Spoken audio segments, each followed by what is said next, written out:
On fait un peu plus de la moitié de notre chiffre d'affaires en dehors de la France. Cette année, on aura une croissance supérieure à 20%. Des taux de profitabilité qui sont équivalents à ceux des marques de luxe. Donc on est plutôt sur un scénario assez optimiste. Nous sommes aujourd'hui 260-270 salariés parce qu'on est en train d'agrandir notre usine et nos capacités de production. Donc on forme beaucoup de monde. Et l'âge moyen d'entreprise est de 32 ans. On produit à peu près 2500 paires par jour, plus 500 paires, 3000 paires par jour.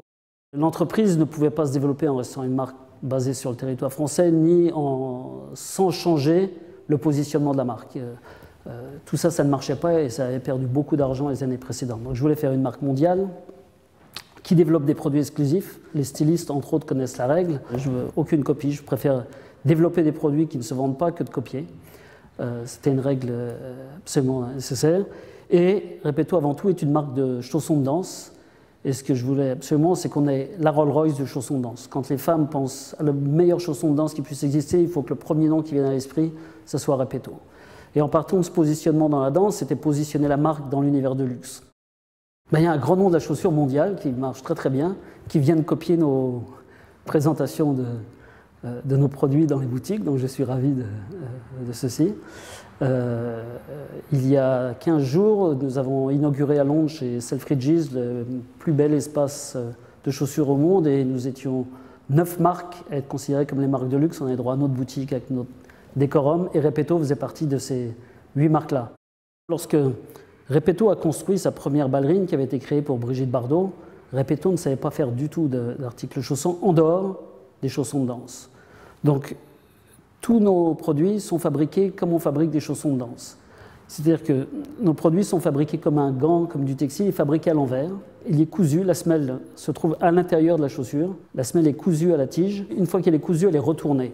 Et ce qui offre une souplesse sans comparable sur le marché. C'est un petit peu plus compliqué, ça prend plus de temps, il y a un petit peu plus de défectueux qu'une chaussure traditionnelle. Mais on a un taux de réachat à la marque qui est aussi sans commune mesure avec ce qui se fait pour les autres marques. Notre deuxième chaussure la plus vendue est une chaussure masculine. C'est la chaussure que portait Serge Gainsbourg qui s'appelle la Zizi. C'est la deuxième chaussure la plus vendue. Mais sur l'ensemble de l'activité, les femmes sont un peu moins raisonnables que les hommes et renouvellent assez souvent leur parc de chaussures. Les hommes avec trois modèles différents réussissent à vivre pendant quelques années.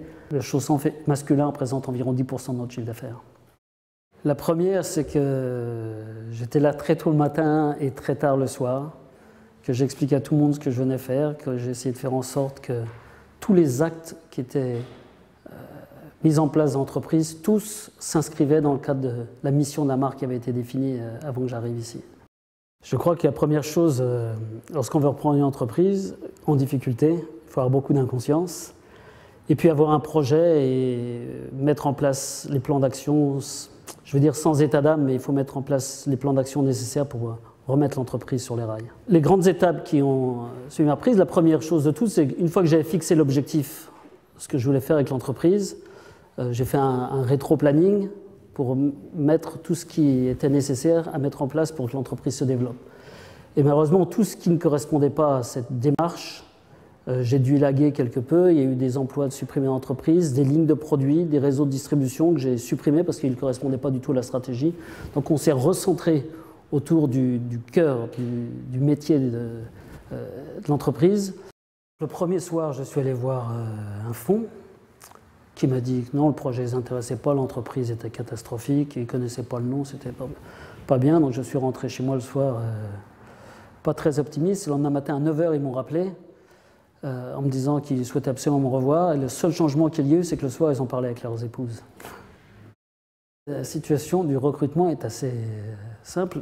Le pire qui puisse nous arriver pour recruter, si je parle du site de production, c'est de trouver des gens qui viennent de l'industrie de la chaussure. Parce qu'ils savent tous comment on fait une chaussure et à savoir comment on sait faire une chaussure, ils ne font pas de nous ce dont on a besoin. On attire beaucoup de jeunes. Aujourd'hui, Repetto, on reçoit beaucoup de CV dans le coin, beaucoup veulent travailler pour Repetto et on les forme. 100% du personnel est formé par nos soins. C'est une obligation, on fabrique nos ballerines comme personne ne sait faire ça.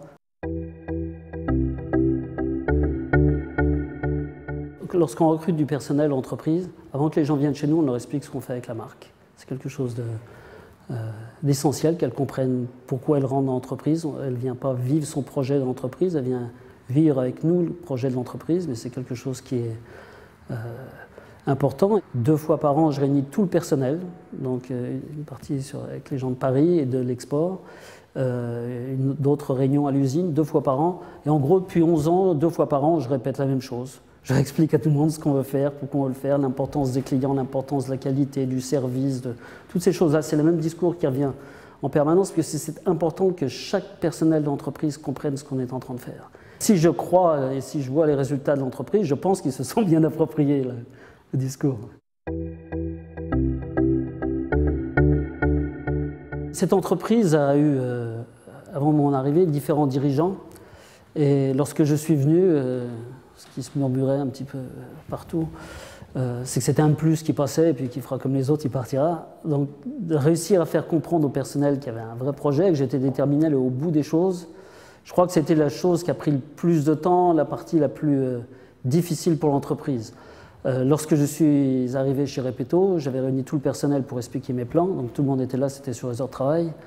Le soir, j'ai invité tout le monde à un barbecue pour pouvoir discuter avec le personnel. Et on s'est retrouvés à 4 dans la cour parce que personne n'était venu. Aujourd'hui, c'est un petit peu différent, c'est que je suis invité par le personnel tous les ans au repas, 2 fois par an, au repas annuel de l'entreprise.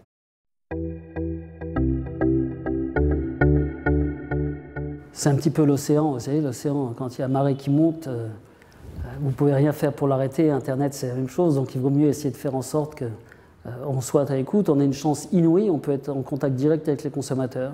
Les consommateurs peuvent suivre quasiment à la minute près l'actualité de la marque. Donc ce serait une folie absolue qu'une marque puisse refuser cette logique-là et ne prenne pas en compte l'arrivée de cette technologie. Il faut qu'on accepte que la logique d'Internet, ça fonctionne comme outil de communication, mais c'est également une façon de réfléchir l'entreprise. On ne peut plus avoir des circuits où on met 6 mois à développer une paire de ballerines. Aujourd'hui, on voit sa paire de ballerines, on la veut demain matin dans la couleur qu'on voulait. Il faut que les entreprises se structurent par rapport à ça. Et ce qui fait un point de différence incroyable vis-à-vis de la production qui vient d'Asie. Depuis un peu plus de 6 mois, nos produits sont présentés sur Internet. On est en train de travailler, et ça va sortir très bientôt, tout ce que l'on peut développer avec les réseaux sociaux. C'est absolument important de pouvoir avoir la communication en direct avec les consommateurs. Je suis en train de réfléchir à savoir comment je vais pouvoir, moi, me connecter en direct avec les consommateurs pour pouvoir répondre, trouver du temps tous les jours pour pouvoir avoir cette interface puisse être utilisée. C'est une chance inouïe qui existe aujourd'hui. Donc c'est impossible juste de se dire que ce n'est qu'une technologie et que ça n'existe pas.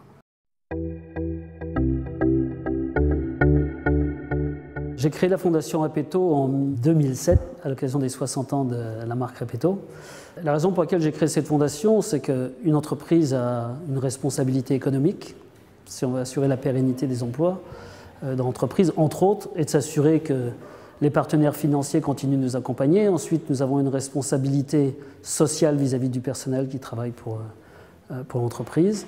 Et je pense qu'on a une petite responsabilité également avec notre environnement. Je me sens concerné par des personnes un petit peu moins favorisées que ce qu'on peut être dans notre pays.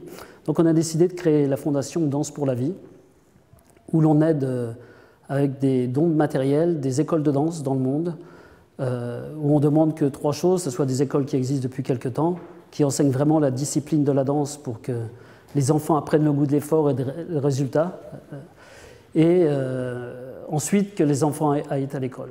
Donc tous les ans, on distribue de la marchandise à travers le monde. Lorsqu'on a offert de la marchandise à Cuba, la première fois que je suis allé, qu'il y a une centaine d'enfants qui ont dansé, on était 2 Français dans la pièce, et il y a un spectacle qui a été monté, et pour nous, oui, c'est un retour plus que gratifiant. Ouais. Il y a beaucoup de réseaux, des réseaux de vente dans lesquels on commence à se développer. On vient d'ouvrir 3 boutiques il y a début septembre 2010. On va encore ouvrir d'autres boutiques à venir. Sur Internet, on peut encore beaucoup progresser. Nous sommes encore aujourd'hui absents de Chine, d'Inde, d'Amérique du Sud. On commence seulement le Moyen-Orient, la Russie. Les lignes de produits, on vient de démarrer la maroquinerie. Il y a le prêt-à-porter qui va venir bientôt. Non, on a de quoi s'occuper. Le label Made in France est un véritable atout sur le marché français, voire européen, un petit peu moins dans les pays asiatiques et aux États-Unis. On n'a peut-être pas fait les années précédentes le travail qu'il fallait au niveau de l'industrie de la chaussure française pour pouvoir être reconnu. Mais aujourd'hui, je dois reconnaître qu'une partie du succès de Repetto nous aide parce qu'on produit en France. Et surtout, le fait de produire nos produits en France nous permet tous les 2 mois d'avoir de nouveaux produits qui sortent. En permanence, nous sortons de nouvelles collections. Alors, il y a certains pays où je ne souhaite pas aujourd'hui être présent. La Chine est un de ceux-là. J'ai une proposition il n'y a pas longtemps, quelqu'un qui voulait ouvrir 300 boutiques Repetto. Donc ça, ce n'est pas notre format. On n'est pas fait pour fonctionner de cette manière-là. On n'est pas prêt du tout. Donc, je n'ai pas d'urgence du tout à se développer sur ces pays-là. Aux États-Unis, nous avons une filiale sur le marché américain et où la priorité, c'est d'être présent dans les très belles boutiques à images pour construire notre image. Et au fur et à mesure qu'on va augmenter notre capacité de production, on développera un petit peu le business aux États-Unis, mais je veux être sûr qu'on maintient la qualité de la marque, qu'on maintient son positionnement et qu'on ne soit pas juste à la recherche effrénée du profit, parce que c'est pas ce qui fait que la marque est belle. Si on aime l'indépendance, la plus belle chose qu'on puisse faire, c'est entreprendre, c'est créer, avoir un projet, aller jusqu'au bout de son projet. S'il a été bien réfléchi, et je discute avec de nombreux jeunes qui créent des entreprises, je leur dis écrivez ce que vous voulez faire, mais pas écrire pour la semaine prochaine et en pensant que vous pouvez changer en 15 jours, mais écrivez quelque chose qui vous implique, qui vous engage, ce que vous voulez faire dans 10 ans avec l'entreprise que vous venez de créer, et puis engagez-vous à fond dedans. Il y a de grandes chances que très souvent ça fonctionne. Donc c'est une aventure tellement merveilleuse que qu'est-ce qu'on peut découvrir de mieux?